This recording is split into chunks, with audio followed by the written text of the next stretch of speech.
मसँग एउटा कविता छ। यो कविताको शीर्षक छ मौनताको इनार। एक दिन म आफ्नै हराएको नाम बोकेर सहरका धुलाम्बे गल्लीहरूमा भौतारिरहेको थिएँ।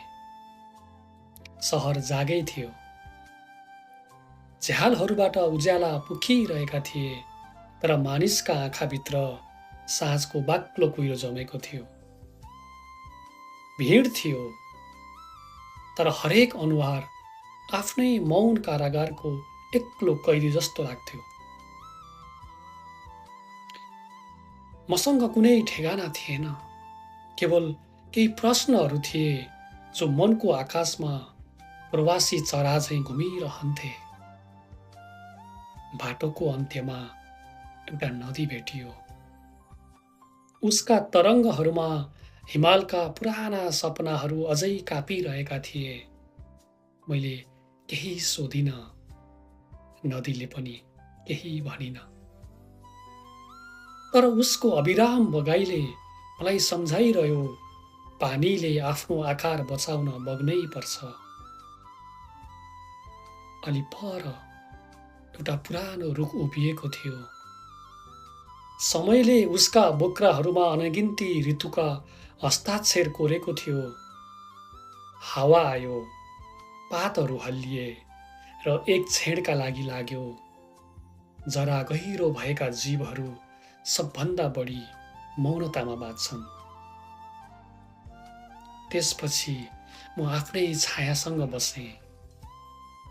पहिलो पटक कुनै उत्तर खोज्न होइन, कुनै प्रश्नबाट भाग्न पनि होइन, केवल बसेँ।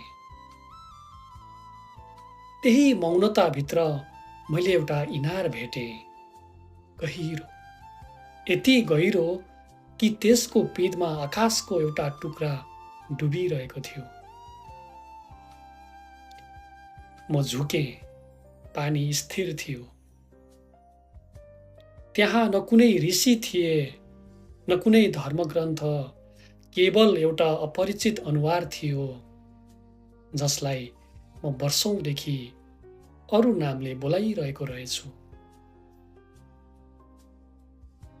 त्यस क्षण मलाई लाग्यो हराएको मेरो नाम थिएन, हराएको त मैले आफैलाई सुन्ने समय थियो। संसारका बाटाहरू धेरै हिँडे, तर सबैभन्दा लामो यात्रा आफ्नै भित्रतिर जाने रहेछ।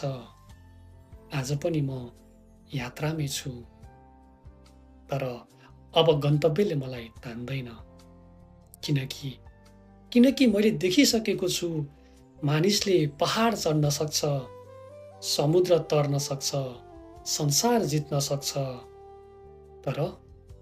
तर आफ्नै मौनताको इनारमा निडर भएर झुक्नु सायद सबैभन्दा दुर्लभ साहस हो। र त्यही पानीको गहिराईमा काँपिरहेको आकाशको त्यो सानो टुक्राभित्र म अझै आफ्नो नाम पढ्न सिक्दैछु।